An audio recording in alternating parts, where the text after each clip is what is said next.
that everyone can be here. I'm David Wildman, and we have a panel here of 3 men.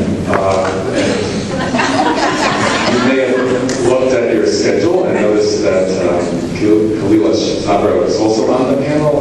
We got word just late on Wednesday that she had a sudden conflict that came up that she had to be somewhere else. And so she extends her apologies and regrets for not being able to be here, but with that last minute notice, we weren't able to kind of rearrange and get someone else. So I just want to say that when we envisioned putting this panel together about the faith engagement, and I know many have already discussed in workshops or in the pre-meeting on Friday, or have followed or been active in the efforts with Methodists and Presbyterians and the Episcopal Church this year particularly, there's been a lot of activism around faith communities.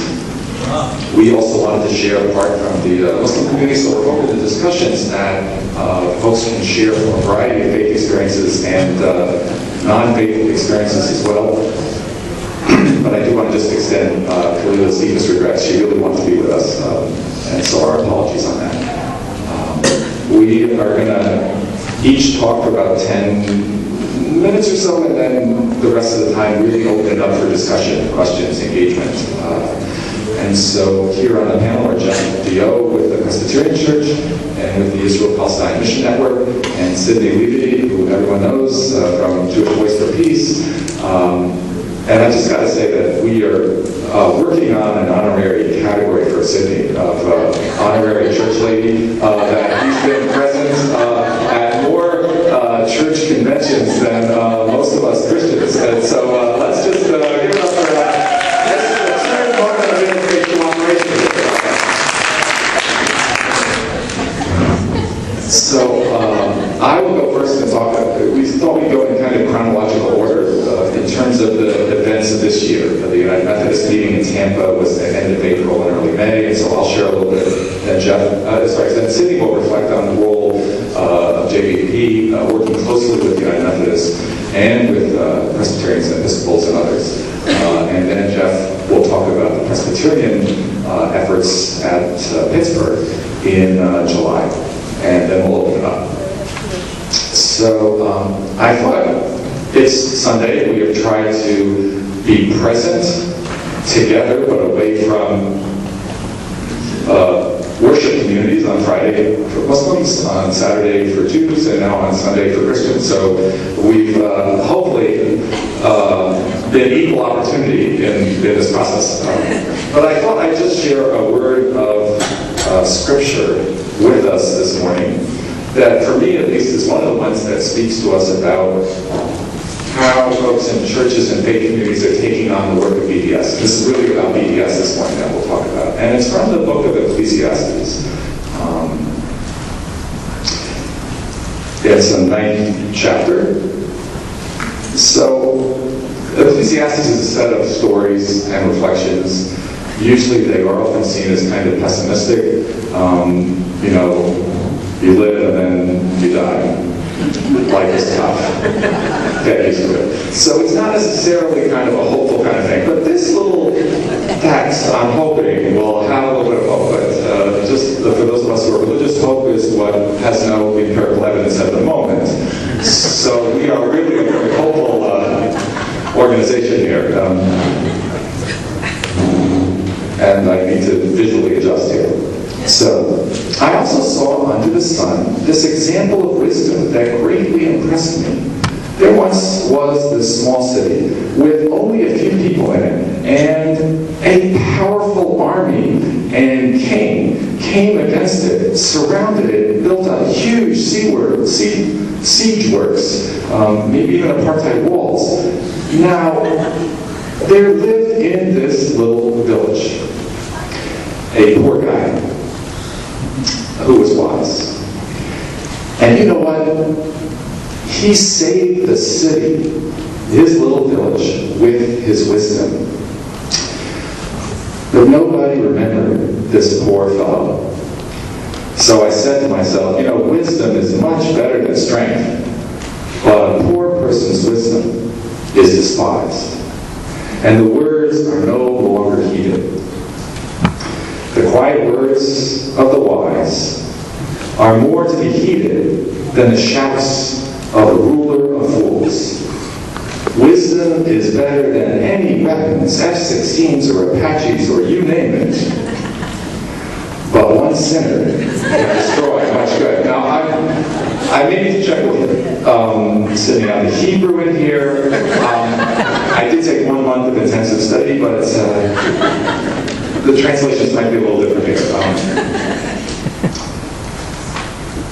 I want to say for me, the BDS movement in the faith communities is like the fellow in the little village that is surrounded by massive pension funds and multi-billion-dollar corporations and one of the largest empires and military forces in world history, allied closely with the most powerful military in the Middle East, and saying, this is a good approach. We have just what we need, and we can take these guys on. And the wisdom of the person in that village that's surrounded is the wisdom of Palestinians.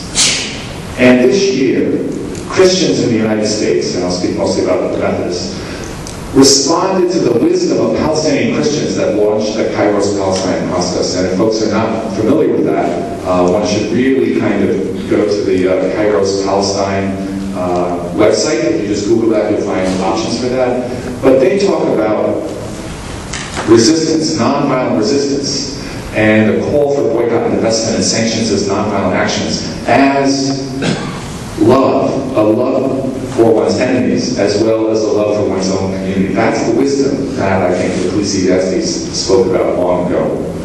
So we had a number of victories in that struggle, but a number of setbacks, and we have a long way to go. I'm going to highlight just a couple of those around the United Methodists for our consideration of where we're going now, not so much a summary, but just the insights from what happened.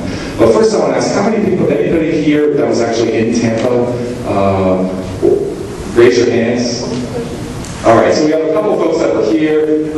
Anyone who was talking with delegates or following it on Twitter or Facebook, various, okay, so you see, we already have expertise in the room. I don't really need to share anything because we have a lot of folks that are engaged. And I think that was a symbol that while folks came together as delegates, this was a much broader movement. Folks across the Middle East and Palestine were watching this, folks around the United States. So what happened? The United Methodist Church is a global church, and about 60% of our members are in the United States, and 40% are mostly in Africa, some in the Philippines and in Europe. And I share that because when we came there, it was a global gathering of delegates making decisions. And so we had reached out to folks in Africa, we had reached out to United Methodists in Europe and in the Philippines, and we had briefings and workshops and resolutions. And United Methodist Kairos Response was a group that was quite active, and we had a grassroots group like that of the United Methodists working regionally up towards this decision-making process.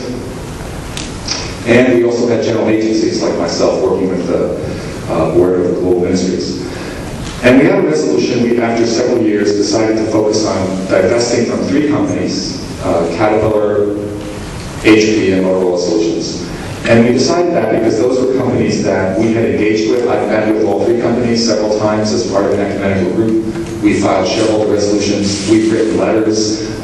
We've attended annual meetings, and this is the we collectively of the different denominations. And there was no movement. These guys were like, I can't tell you how pathetic this was. It was bad. They weren't interested in moving at all. They just wanted us to move it out of the way.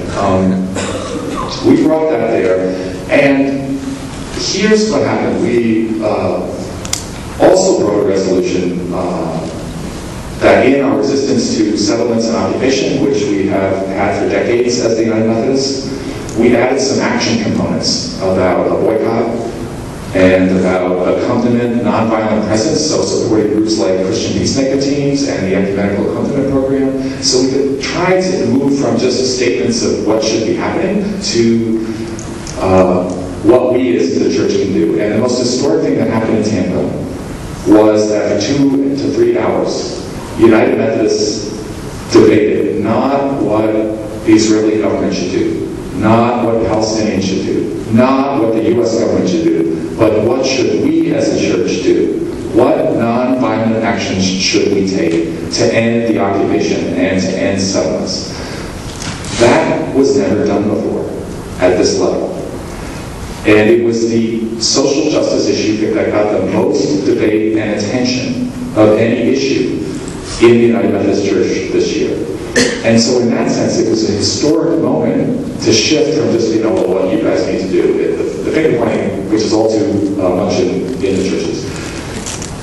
What came out of that was a vote for a boycott of settlement products and a vote and to boycott companies that are operating. And it was really to cut all economic ties with the settlements and the occupation. Now, then the second vote, so we were quite hopeful after that vote, the second vote was to divest. We had lost in committee and we put in a substitute motion, it's all the parliamentary stuff. This is death by procedure. It's trying to figure out what the lawyers need to know. And I want to thank Barbara Harvey. She was on the line with us and helping and resourcing us from the National Lawyers Guild. Sadly, the delegates weren't also hearing the comments. There were a lot of misstatements, and at the end of the day, the divestment from the three companies was replaced with a resolution for positive investment, and that was kind of the spin, and that passed 2-1. But in that same resolution, there was also a call for creating a screen that all United Methodist individuals and institutions should examine the involvement of a company with the occupation and settlements before investing. So in effect, it's not mandatory, but it's creating a screen to say, we have a moral stance, we're clear as a church that the occupation and settlements have to end, and human rights have to be restored, and therefore, we should use this to check on companies. Now, again, it's a voluntary thing, it's not mandatory, but what is mandatory is that all agencies, like my own agency, Global Ministries, like our Board of Pensions, have to report on their progress in corporate engagement and or divestment. This is a little bit like getting a fishing license and running home and wondering why there are no fish. You have to go out and fish.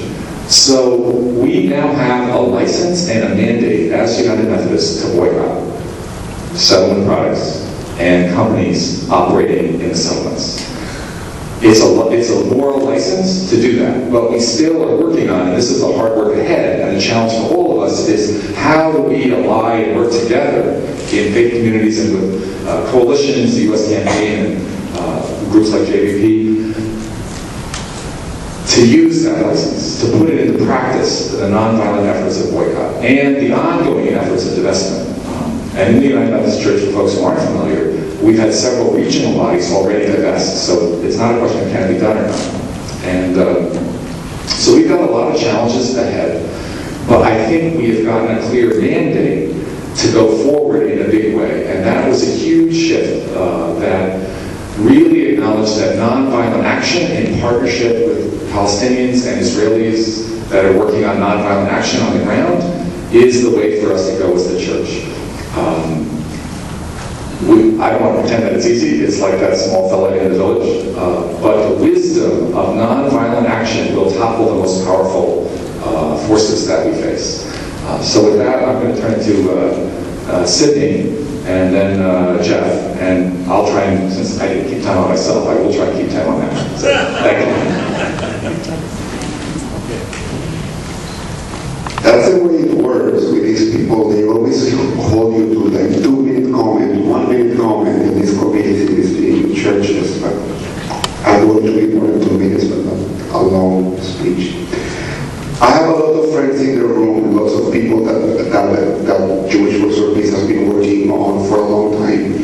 And we are talking, of course, about what happened at the United Methodist Church and at the Presbyterian Church USA this year. But I want to start, before going into details, to just honor the fact that this work didn't start this year and didn't start only in those two churches. So I'm taking privilege that I have the microphone now to at least acknowledge that the Presbyterian effort started in 2004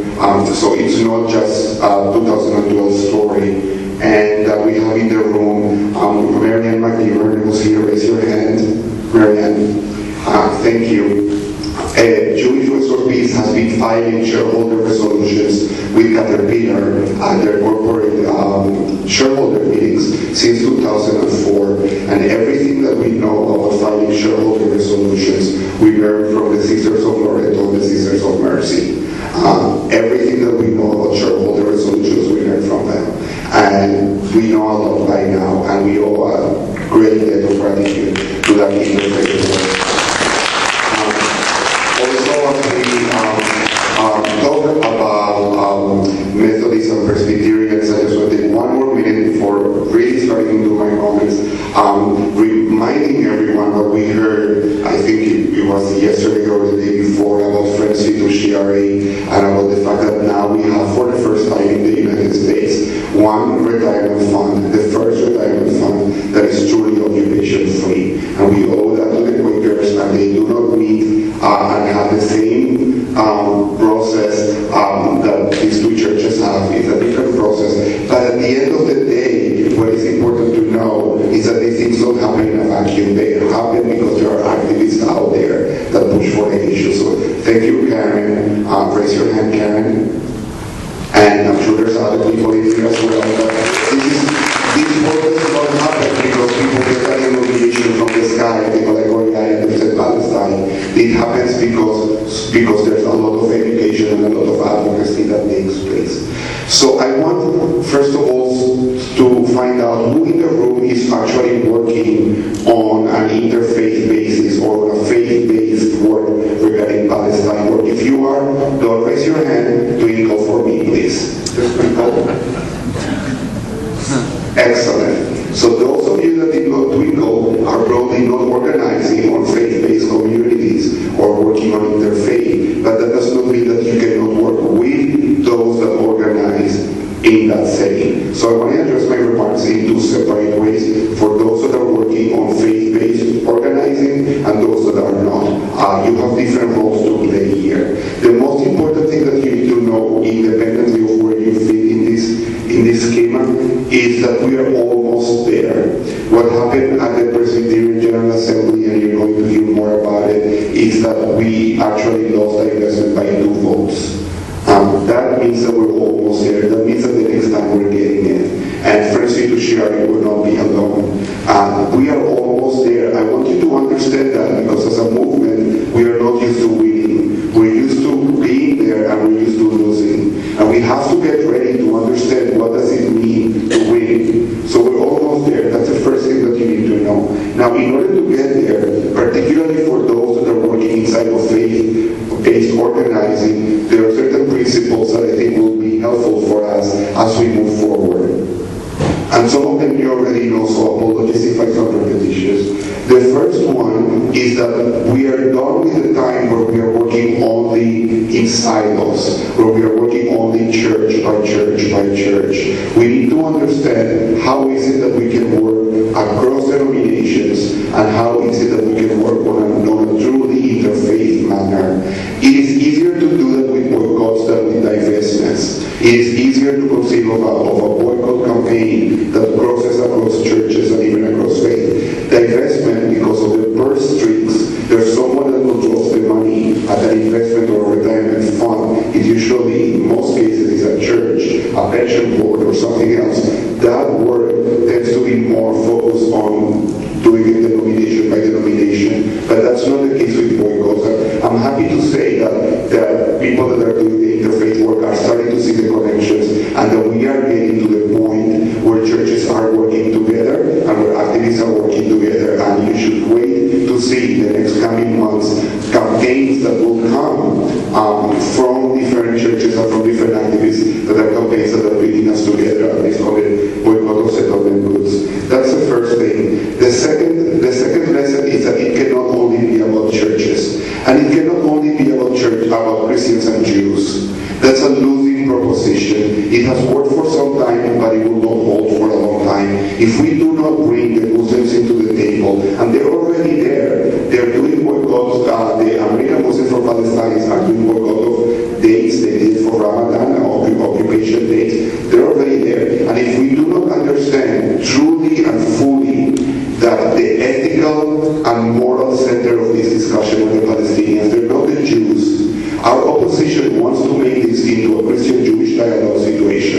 This is not about whether Jews are happy or unhappy, about whether we have good dialogue between Christians and Jews. Anti-Semitism is important and it needs to be acknowledged. There's a long history of anti-Semitism in churches in the past, blah, blah, blah. All of these things need to be on the table, and we need to be able to address them. But at the end of the day, this is not about anti-Semitism, and it's not about Christian-Jewish relations. The ethical center of the discussion are the Palestinians, and we need to make sure that we put them there, and that they have a place at the table.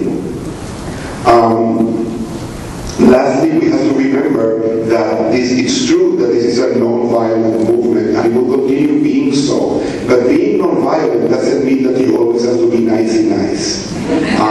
At the end of the day, at the United Methodist Church, at least I learned, the investment from South Africa and apartheid did not happen with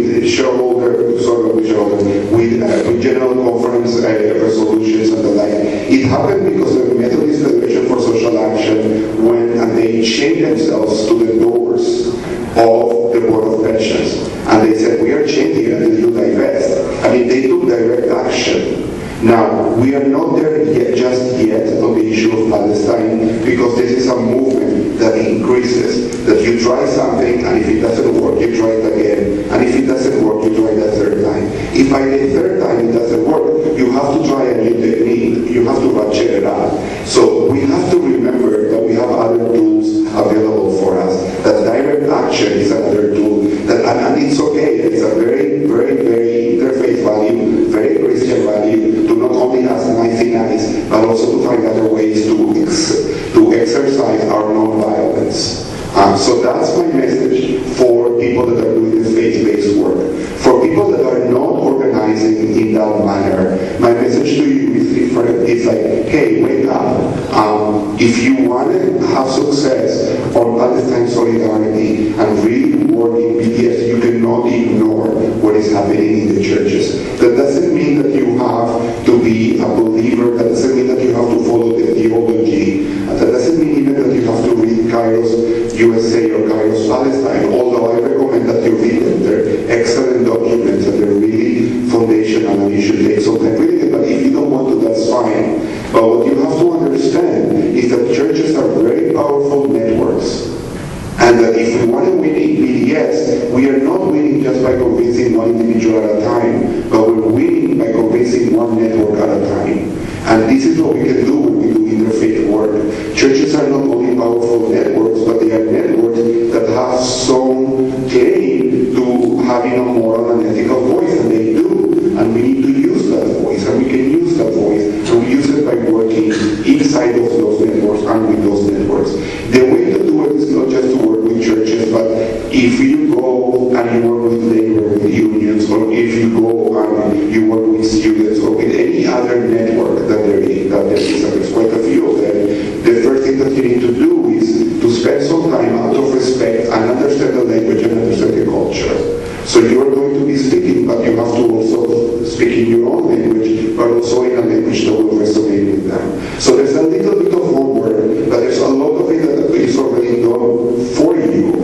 If you read Kairos, either Kairos USA or Kairos Palestine, you already have half of your homework done. If you're Jewish and you want to do this from a Jewish perspective, we have plenty of materials in that paper about how you can talk about these items that is talking about BDS and it's talking from a Jewish perspective, but it's talking in a language that the churches will understand and will be able to hear. So that's very important. Now, what is important about this, and I'm about to finish, is that churches have a tradition, and it's an interesting tradition, at least for us, I mean, from a Jewish side, churches like to listen, just like to talk. We like to talk a whole lot. Churches listen, and they listen very intently. And this is really, really very important. What happened at the Presbyterian General Assembly is something that you would never see in a Jewish setting. Not in the Reform movement, in the Conservative Orthodox.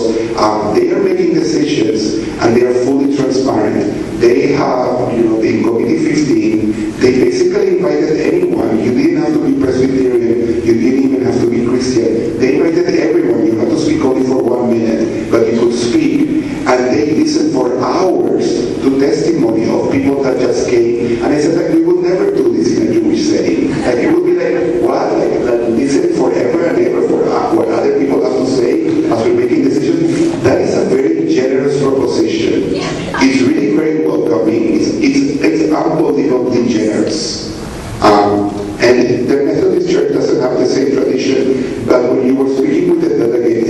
corridor, or when you were speaking with the delegates outside of the committee, they were listening intently.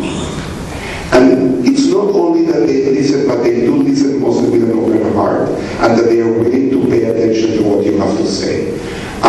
This is really important because it came out in Committee 15, the President General Assembly, but you can see it in other experiences when you're doing this work, that when you have an opportunity to speak, and not just to speak, but to tell the stories, to explain what is happening in Palestine, they don't only listen, they listen intently and they get convinced. What happened at the GA, at the Presbyterian GA, is when we had an opportunity to speak, they not only listened, but in Committee 15 we got an overwhelming vote in favor of the investment. When we got to General Conference, where we didn't have that same opportunity because it was a larger setting, so it was not built in, we lost. But we only lost by 2 votes despite the heavy pressure and heavy-handed tactics from the mixed Jewish community. So here you have a body of people that are willing to listen with an open heart, and they are a network. All you have to do as non-faith-based organizers is learn the language, remember that the Palestinians are at the center, bring them with you, speak with them. There was nothing more powerful for us as Jews when we were there to say, I'm not only here speaking as a Jew, but I'm speaking shoulder to shoulder with a Palestinian, and we're telling you the same story. Because the other side, the mainstream Jewish community, could not do that. They couldn't come shoulder to shoulder. We were exemplifying what peace and justice looks like. We were showing it, and they were listening. So for churches and those that do the work inside, remember to work together among churches and with others. For those of you that may not be working on a faith-based organizing, remember that you have a powerful network. And BTF works with networks, not with individuals. Use that network because we're about to win big. Thank you.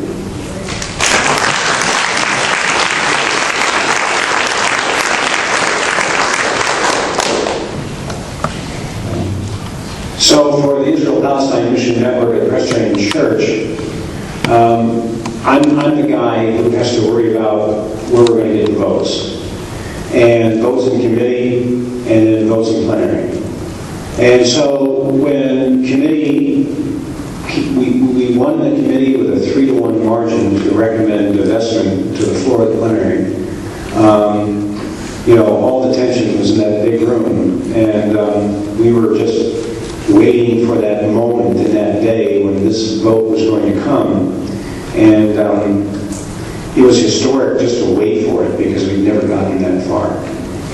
And in the Presbyterian General Assembly, when you vote on things, there's big screens in front of the plenary, and they're given about a minute or so to cast their electronic vote. And then after all the electronic votes have been cast and the moderator of the meeting closes the voting time, you wait for just a few seconds, and boom, the vote comes up on the screen. And we were waiting with bated breath.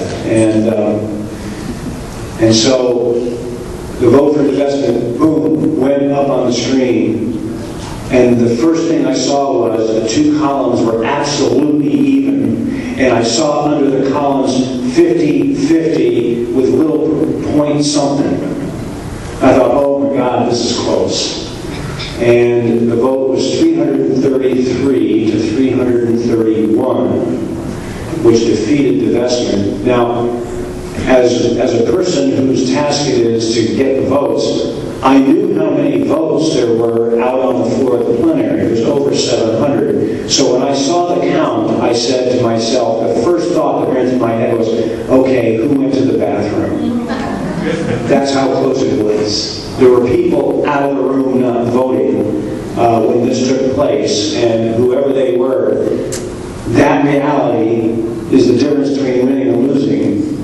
And so then it hits you hard, and you just, there's that moment when you're just sitting amongst the rest of us in the peanut gallery, and we just look at each other and we don't say anything. There was a gasp in the room when the vote came And I think part of that gasp was realizing how divided the body was on this issue, but also the gasp of both sides being surprised at how close this was.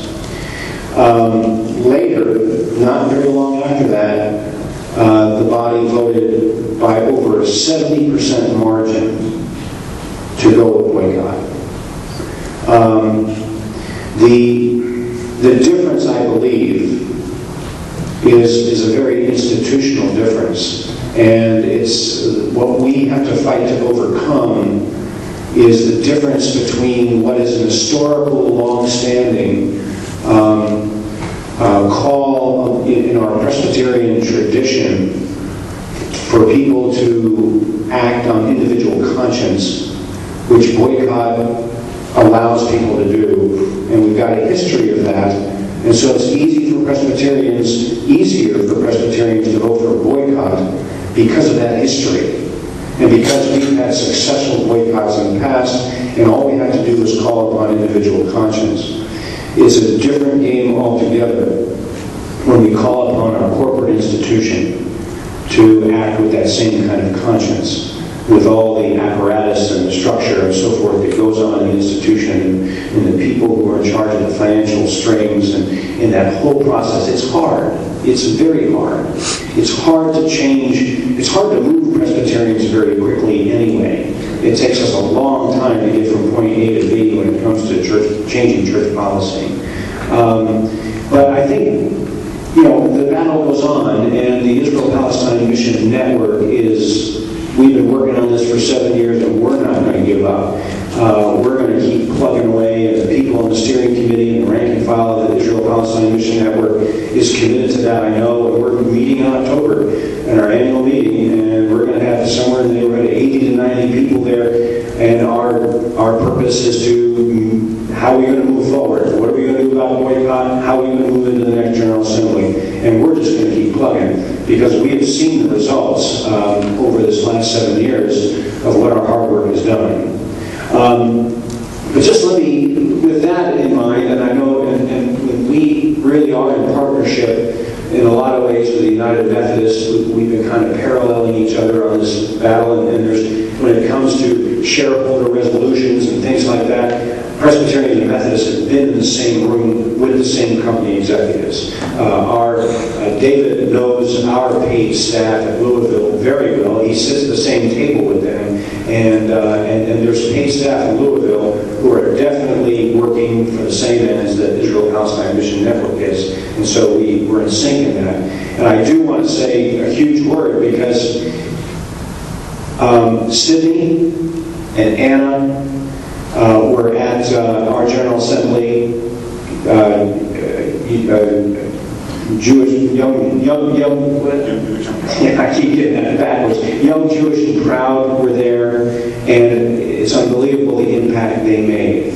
And in a lot of ways, as Presbyterians, we have begun the process in the last couple of years especially, but most especially at this last General Assembly, to not be as insular as we have been, as being a network inside our denomination that's only working within the framework of the people in our church.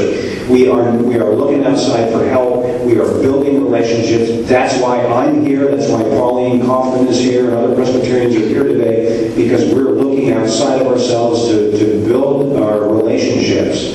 And I can't say enough for JVP and the U.S. campaign and their presence at the General Assembly this year.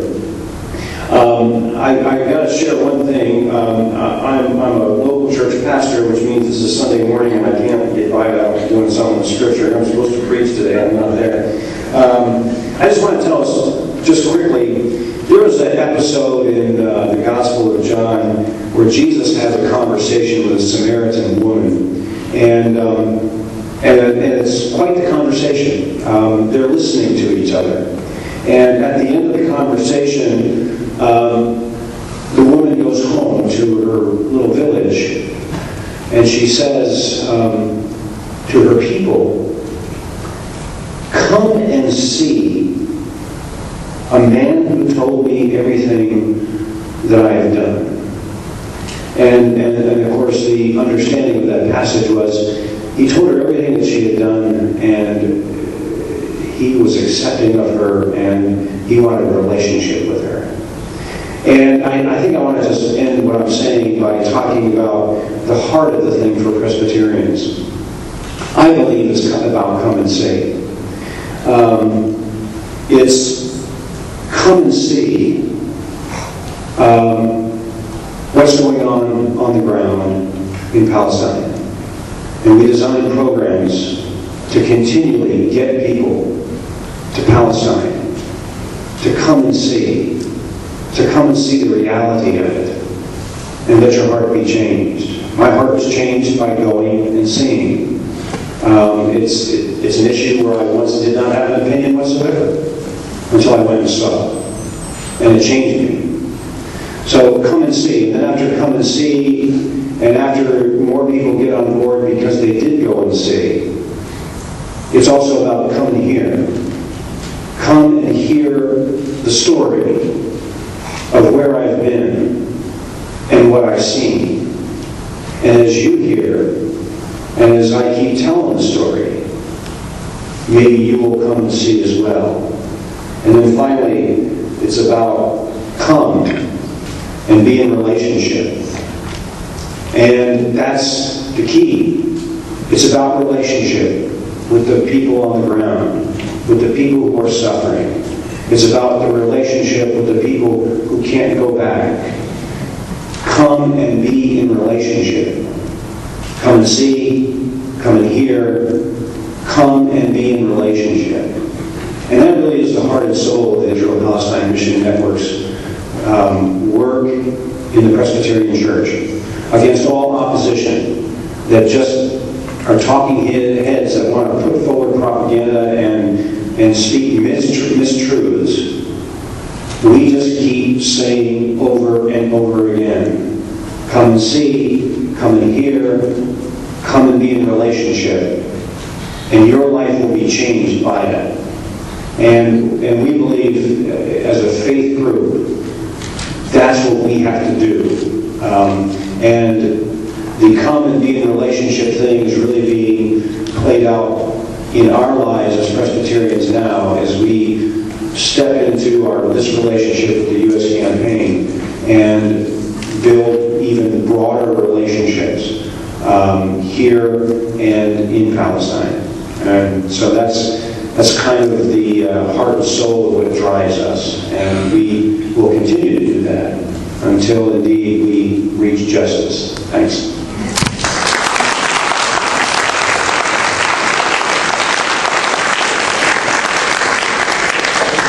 All right, thank you, Sydney. Thank you, Jeff. We're going to open the floor. I think the microphone down here will work if someone turns it on. And I invite folks to come up. We'll take a couple questions at a time. We have about half an hour for questions and discussion. So please, and again, if folks could just identify yourselves and you remember the organization you're with, would be great. Mary Ann McGivern.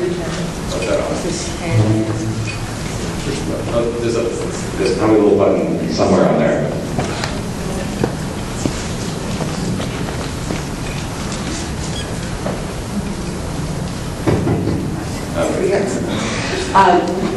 I'm a member of the Sisters of Loretto, and I look around and say, well, where are the Catholics? So I know of two of us here, and they're probably more hidden, but I have a little organizing suggestion that whenever there's a faith committee meeting, Christian, Muslim, Jewish, whosoever, to invite the local bishop. The bishops aren't these days listening to sisters much, but they will listen, and some of them will accept the invitation and come themselves or send someone from their office, and it would be a good way of inviting them in. Great, thanks for that suggestion. My name is Sayed Sarim, and I'm with the Palestinian Solidarity Committee. And my question is to the churches that how come it's just make a Muslim issue for the Palestine? If the churches, they talk more about how the Christians have been treated in Palestine, they're treated as bad as Muslims. If the Christian churches and the Christians, they come to know that how bad Christians are treated, they will probably rethink about what's going on in that and what is being done on that as far as Christian churches are concerned. Do they talk about it, that how the Christians are treated? That's the question. Thanks. We'll take maybe 2 more. Hi, I'm Ann Garcia, and I'm with the Unitarian Universalist. Most of the work that you use is really not traditional religion work. It's 90% social justice work. It's almost like a church of social justice. So everyone has their cause in our congregation, and really important causes. Lots of people work for prisoners and prison reform, and you name it. And so whenever we bring this issue up, the feeling I always get is that there's 20 issues our church could work on, and one is hard to work on, and the other 19 nobody has any pushback on. So, it's much harder for us to get traction. And other than just saying that America gives $8 million a year to actually contribute to this problem, I can use that with my secular friends. But at our church, that doesn't really, they do it more by where their heart talks. So I wondered if you could address that. Great, and last question for this round. I simply want to reinforce some of the things that were implied by You may please just identify yourself, Joshua. Yeah, Joshua Williams Stopey. I'm a Lutheran pastor from Seattle, Washington. When this nice Republican Midwest Omaha boy showed up at college in California, I showed up with a lot of Sunday school teaching, but I ran into an atheist who very gently asked me the question, how can you, who profess to be a follower of Jesus, be involved in the ROTC?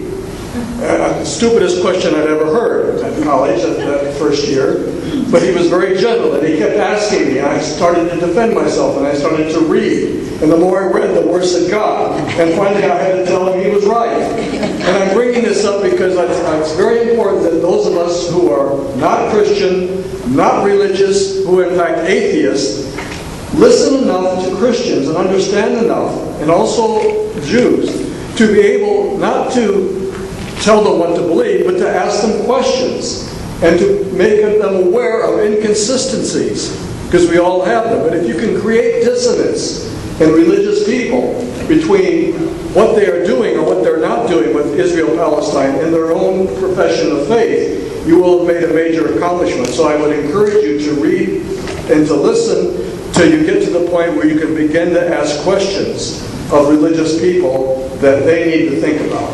Thank you. Thanks. Okay. Why don't we each just have a go at it quickly? So, Jeff, why don't we go in reverse order? Is that okay?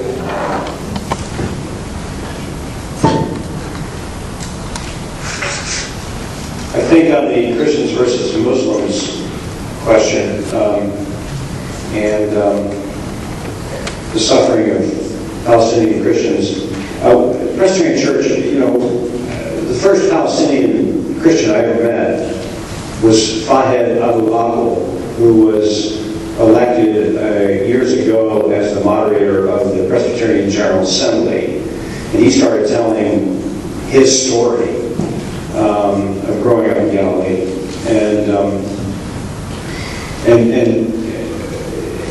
And suddenly the church began to have an awareness that we actually had Palestinians in our church. Most of us didn't even know what a Palestinian was. And we have, thanks a lot to what Fahed did, our church has really moved forward in understanding the Palestinian Christian witness in our midst and what it means to be in partnership with Palestinian Christians in Palestine and Israel. And What's interesting about that is the Palestinian Christians in our midst, who are part of our church, when we have conversations with them, they say to us, but don't forget about the Palestinian Muslims. And they're constantly reminding us that there's not a division there when it comes to fighting for justice, that this is a package deal. And they advise us and they teach us constantly within our church. We are dependent upon the Palestinian witness in our church. And I know that Israel-Palestine Mission Network works very hard at doing everything in its power to give voice to Palestinians within our church, but also from without. And so we keep working on that.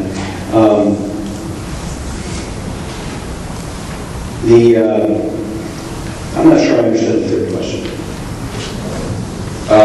Sure, well, that's okay. Well, we can take turns. So, Sydney, and then it was listen, or you finished this. It was kind of listen to atheists. Oh yeah, you mean the non-religious? Yeah.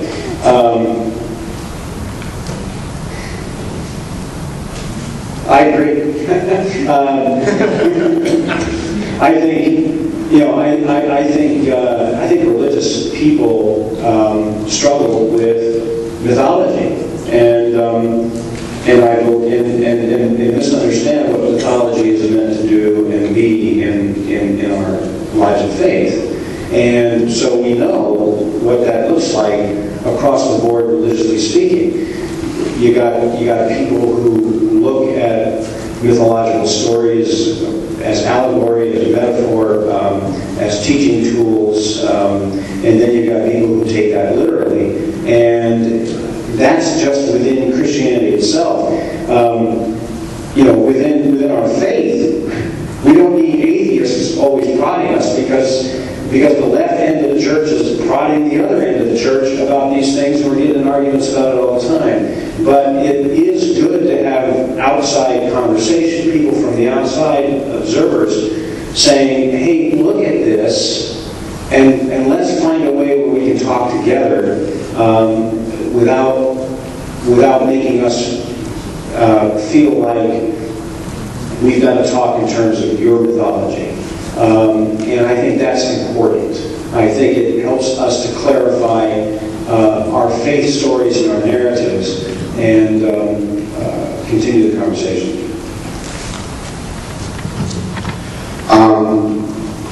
Yes, regarding the issue of Christians and Muslims, I think that it's not only important to bring up the Palestinian Muslims, which was addressed in here, but to the extent possible, we need to remember and also act upon the fact that there is an actual movement, growing movement in this country of Islamophobia.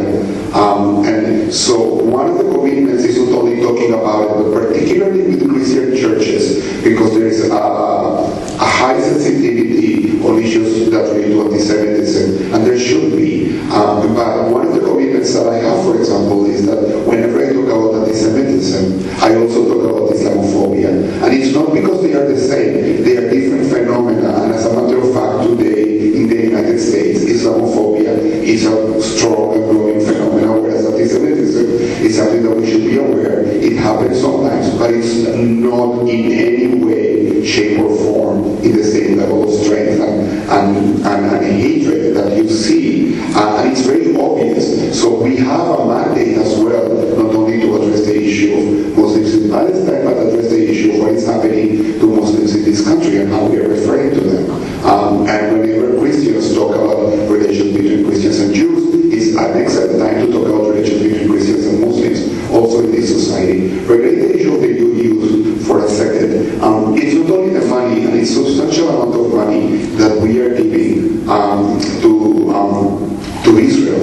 It's also the issue, of course, of the vetoes in the UN. It's the issue that the rest of the world understands it. And the only thing really that stops a solution from outside of Israel is the United States. It's the only defender of the status quo. Europe will move along. Even Canada will be able to convince. It's the United States that's the biggest obstacle. And we should be able to highlight that again and again. I do believe that at some point in the United States, as far as foreign policy, Vietnam was the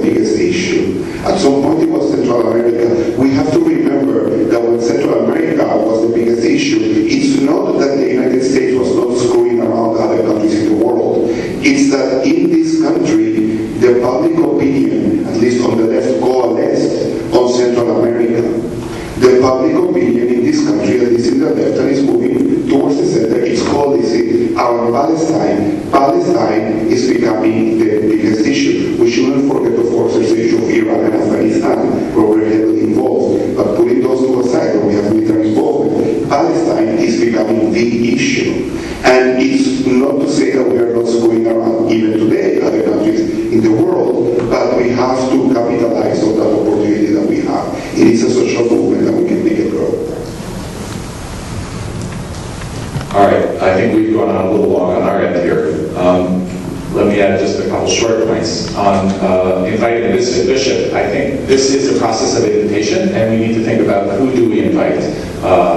In our work as United Methodists, we ourselves are divided with each other. I mean, as you saw also in the Presbyterian. So we should always extend invitations, but be strategic. And there's some struggles about, we not only have the progressive accept Palestine folks that are hard to work with, but we also have deeply conservative evangelical Christians that have a heart for the suffering of Palestinians. And so we won't connect on many other issues, but we do connect on this. And so it's a struggle, but I think we keep extending invitation in order to build relationships. I'll add to what Sydney said on Islamophobia. I think there's an all-out war on Islam by the U.S., and there's just no other way to describe it. And the war on terrorism and the terrorism watch list has become a way of using, I think, dominant U.S. culture of good guys versus bad guys, instead of good actions versus bad actions. And the power of boycott and divestment and sanctions is to say it's not about somebody's identity. In fact, that's what we reject. It's about unacceptable behavior. It's about human wrongs that need to be stopped. And we'll work with anybody that's of any identity that's working to stop those wrongs. And this is a nonviolent process. And I think that that's really important, to challenge the identity-based racism of U.S. policies as well as Israeli policies that have divided us into good guys and bad guys and shifted good behavior and bad behavior. The last thing I'll say is some of my best friends are atheists. And I gotta say, I listen all the time. And, the church describes itself as an organized community of sinners. So unfortunately, I think sometimes we've taken that to be, we should be organized for sinning. So we need folks outside the community to help us out. And so thank you. I want to just thank all our faithless colleagues, or maybe that have helped us move forward on this journey of justice together. Let's take folks in mind now, and we'll do this one last so that I see 1, 2, 3, 4, 5 folks, and we will then try and be a little quicker on our end too. So, and again, your name please. Pat Miner, and I'm from People for Justice in Palestine in Iowa, Iowa. And after spending the last about 25 years in a Quaker congregation, I recently I was raised Methodist, but I started attending a Methodist church again. And I did follow what happened at that conference, but it's kind of a quick question. Didn't I hear something about there being, I don't know if it was a mandate or a suggestion, that people in the Methodist church read or study the Kairos document? Thank you.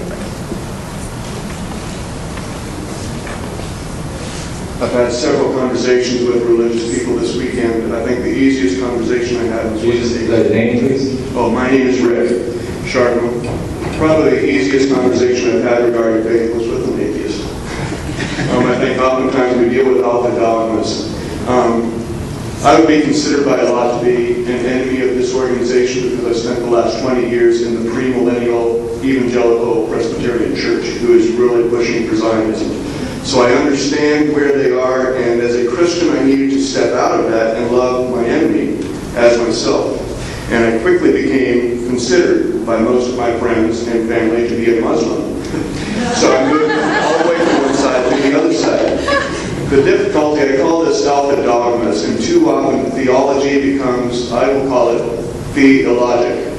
And the words I try to use as a speaker will often offend the people that I'm speaking to. And so I have to work as a speaker not to offend those who I may consider to be in the wrong, even if I consider myself to be in the right. And I like what you said over here regarding the right and the wrong. We have to look at the issues from both sides, and we have to sit down with the people who disagree with us, find out why they disagree with us, and realize we are all human beings, and we all have this emotion, this compassion to be humane. And Jeff, you mentioned the mission, the Israel-Palestine Mission Network. That's huge. When we can unite the two sides and then look at how can we make peace, this is how we've got to speak together. And it goes beyond religion, but it goes to this entire peace community, which the whole world wants. We've got to be able to figure out how to make it happen. Thank you. Next. Hi, I'm Alex Wilkins with the BSO. So, like, our campus is in a pretty small Midwestern town, and one thing we want to do... Can you talk louder, please? Yeah. A little louder, right into the mic. Okay, well, one thing our campaign wants to do is we want to reach out to the community, like the town community. But the problem is that we have a huge population of evangelical Christians, aligned with Israel. So how do we go about building a relationship with the town community without kind of bringing it back about the wrath of this community, this group? Or do we reach out to that group and engage that group? And how do we do that? Great question. Hello, my name is Allison Schmidt, and I'm here representing Kairos USA. And I would like each of you to give me some specific ways that we can empower all of you in your work, whether it's in helping bring denominations together, reaching out to maybe non-religious groups that are doing this work. So if you could name some specific resources beyond a study guide, which we have in progress right now, that we could use in organizing faith communities and supporting your work. Great. Thanks. Hi, Paul Padine from DC. I've got 3 comments to make that I really appreciate your reaction to. I was at the Presbyterian General Assembly back in early July and shared the pain of that, the defeat with divestment. My first comment is I think we need to spend more time anticipating what the opposition will say in its defense. For example, in the plenary discussion among the 666 delegates, and I think that number has kind of a symbolic meaning. Well, speak up, microphone, please, and quick, we're only running on it, so. All right, I'll just hold it up. I well remember one of the Presbyterian Commissioner delegates speaking against divestment from Caterpillar and the other 2 companies. He was a retired employee of Caterpillar, and he painted this glowing picture of all the wonderful things Caterpillar does throughout the world, particularly with disaster relief in places where devastating earthquakes have struck and mudslides or whatever, and that they respond quickly and go to work helping to deal with those situations. And so, I have a sense that really impressed a lot of the delegates. How can we do a better job? We're so preoccupied with all the terrible things that Caterpillar does with its bulldozers that many would forget to, anticipate what is going to be said in its favor and deal with that before the opposition has a chance to bring it up. Okay, secondly, pick one. Okay, Paul, of your next 2. So, okay. Or ask them quickly. All right, okay. I don't think it was emphasized enough in the plenary at the Presbyterian General Assembly the weight of the victory we had just had in the Committee 15, the better than 3-to-1 plurality vote. I think, in hindsight, of course, that should have been said by the commissioners who had a chance at the mic over and over and over again, because the time was so short to work with the plenary delegates that, you know, just use. Well, how can we better do that in the future in other denominations as we try to move forward with divestment and boycotting, for that matter? I mean, the Lutherans are meeting next year. And I'll just not get into my third question. Thanks. That will be for the coffee break. Thank you. Okay. One last quick question or comment. It will be quick. Nikos Peterson, Davis Committee for Palestinian Rights. I recently attended in Portland the Seville Leadership Conference, and I was, as one of the unfaithful, was very impressed with Kairos USA. And it's a short document. I really recommend everybody, including the rest of us unfaithful, read that. And I thought maybe one of you who are familiar with it might just highlight a little bit of what's in it. Great. Who wants to go? Sydney, do you want to go first? Or?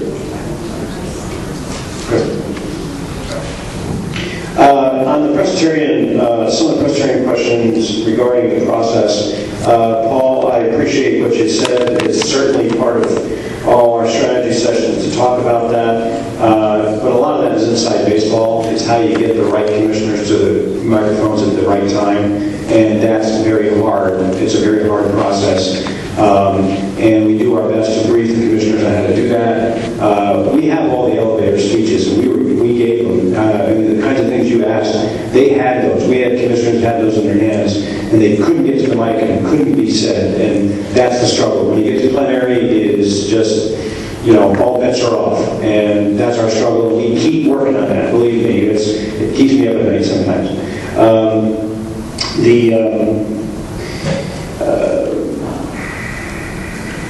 In terms of, I like the question from the student about how you reach out to the community. That's a great question, and I'm glad it came from a student. I think this is essential and it's vitally important. And I get back to what I said in my opening remarks. I think you go with a come and see kind of an attitude. You engage people in the local community in conversation about what you've seen and what you've heard and what the stories are. Use story. Don't argue points right from the get-go. Use story. Invite them into your experience. Invite them into the experience of someone else. Bring someone with you who's been there and done that, who can tell the story. Story goes a long way with people, and you can break down barriers. I mean, as a preacher, I know that if I have something really hard to tell a congregation on a Sunday morning, I cut the story, because if I do it in some didactic fashion, they're going to run me out the door.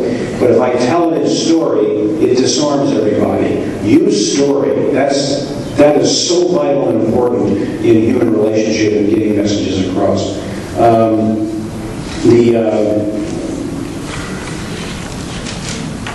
In terms of, let's see. I'm going to let you answer Kairos' question. Yeah, I think 2 comments. On Kairos, what can Kairos USA do? It's a great resource, first of all. Check it out, read it, but particularly for Kairos USA. Ideally, Kairos USA will move from learning and study guide into action. And there's going to be a lot of boycott campaigns that are going to be faith-based, that are coming up the pipeline, some divestment campaigns as well. And hopefully you will help us be one of the places, not the only place, but one of the places which can function as a clearinghouse, so that when people study about Kairos USA and about Kairos Palestine as well, of course, they will move not only from studying, but they will know what is the next step. And the next step is action. Because when you were saying, come and see, come and hear, come and be in relationship, the next item is come and do. Right? Come and be yes with us. Now, the other item, which is about anticipating what the opposition, what are the arguments from the opposition are. You can go to our table and you'll find a lot of material. That's only a small amount of materials that we put together for the Presbyterian and the Methodist efforts. The truth is that we know all of the arguments from the opposition, and we have counter-argued them. And the truth is that we do not win just with the arguments. Because there's quite a few of them, and we have a challenge that our opposition doesn't have. Because what they need is inaction, and what we want is action. When you want the action, which is to move them towards BDS, you need to simplify matters. The opposition, all they need is to stop things. And the way to stop is to complexify things. Oh, it's too complicated, there's too many arguments, you do not understand enough. We are not going to win only with the arguments. We have to be good with the arguments. But at the end of the day, we win with relationships. And this is what you were saying as well. We win with relationships. We win with the stories, with the relationships, with simplifying the arguments, not with piling more and more and more arguments. We need to be good at those, but those are not enough. Okay, thank you. Let me add a couple quick points. I know we've kind of reached our hour here. So on the question of the mandate to study Kairos Palestine, the answer is yes. And actually some of our opponents who were opposed to boycott and divestment strengthened that part of the resolution because they added that we should examine and study non-violent perspectives from Jews, Muslims, and Christians, such as the Kairos, especially the Kairos Palestine document. And so I think what it affirms is that we cannot study, except for in opposition, groups that are committed to violence. What we need to look at is I gotta say, some of the major Jewish organizations, JCPA and the American Jewish Committee, the U.S. government, have been advocating violent approaches to the situation. And so that's not what we need to study, except to oppose it. We need to study the varieties of persistent nonviolent actions that we can learn from each tradition. Some of the authors of Kairos Palestine have already said that it has strengthened their relationships and work within the reaching out and working with the Muslim community as well. And so I think yes, the answer is study and then go and do. Great question, Alex, from Earlham on how do you reach out. I think, well, let me say how not to reach out. Describing what's wrong with their theology and will they please get with the program? Probably, maybe right, but it may not work. So you've got to listen, as Jeff and others suggest, but stand firm in your own beliefs and commitment to action. I often talk with evangelical Christians, and I'll say, I'm a Christian, but I'm not at all concerned about believers. And usually that gets them a little upset. And it's like, what do you mean? You be a Christian, you want more believers. I said, I'm very evangelical, but I keep reading that Jesus was saying to folks, follow me. So I want followers of the work of nonviolence, the work of justice, and the work of peace. Where are the peacemakers and the justice makers? And they may express that in a variety of ways, and I'm not particularly concerned, but I want the folks that are out there doing things. Again, keep it to not identity, but the actions of nonviolence that are working together for justice. Then there was the question about resources. I think what were the resources that someone needed to get to Carnegie Hall? Practice, practice, practice. We don't need more things to read except Kairos Palestine. Okay. We don't need, and what we discovered at the Tampa, in the United Methodist General Conference, we had far more facts. They had far more lies.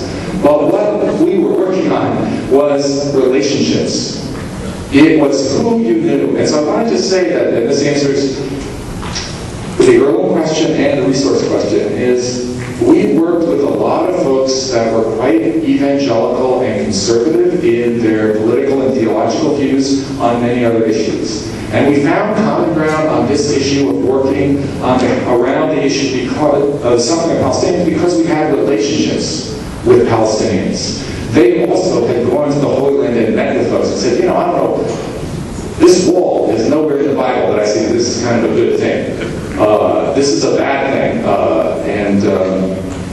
These checkpoints, that's not what God has in mind for people. That's not what people should have in mind for one another. This has got to stop. So while we couldn't talk about other issues, we could connect kind of heart to heart because we also connected with our sisters and brothers on the ground in Palestine. We connected with faithful Israelis and members of the Jewish community also who are working and not working out of fear. And that, to me, is the practice we need to just practice on relationships and practice on VDS. So join the campaign. Don't try and figure out what new one to create. There's stuff out there. And so just try it, leaflet, and see what happens. Finally, I wanted to say I started this panel, and I hope that this has challenged all of us, whatever faith tradition or non-faith tradition that we come out of how to do BDS work, and we're going to move into another panel of BDS. I want to just go back to that little village and the wisdom of that poor fellow who managed to overcome all the power and weapons of an army and a political system. This past week, we remarked the 30th anniversary of Sabra and Shatila. That's when I became active on this issue of struggling for justice for Palestinians. Because refugees, we weren't able to hear the wisdom of the many, many people that were killed in those days 30 years ago. It was 20 years before I actually went to Palestine on the ground. And so when we talk about building relationships, don't feel like that it's only the relationships that I've got to go firsthand and see what's happening. You need to build relationships with folks in the movement. And that's where we join together and we're out on the streets together in various actions of boycott and divestment. It won't work at one time. But the injustice and ugliness and wrongness that we are struggling with, of settlements and occupation and 60 plus years of dispossession, won't end because of a vote. They will end because of a mass movement of people out in the streets that also go to the halls of power and move delegates and move their hearts to get them out in the streets as well. And so we'll have a couple more panels, but then we'll hit the streets. So thank you very much for being very attentive. And I think we have a 15-minute break now.